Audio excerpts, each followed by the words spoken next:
pour les accompagner. Sur place, nous retrouvons Thiorodia. C'est vers 12h30 que le ministre de l'Intérieur est arrivé à Matam.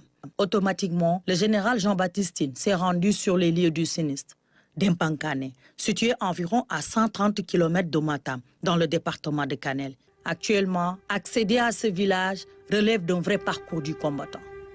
Plusieurs maisons englouties par les eaux, le débordement du fleuve Sénégal continue de bouleverser le quotidien des populations.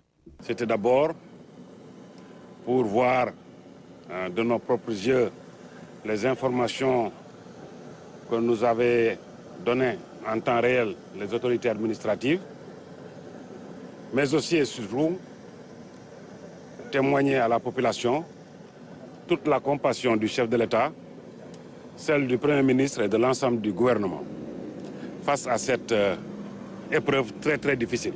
Nous réitérons toute notre compassion, nous partageons avec eux vraiment les difficultés du moment. En plus des domiciles abandonnés, des établissements scolaires qui ne sont toujours pas fonctionnels, car ces lieux servent de sites de recasement. J'ai tenu aussi à les assurer que toutes les dispositions ont été prises par l'État pour leur porter toute l'assistance requise en de pareils moments.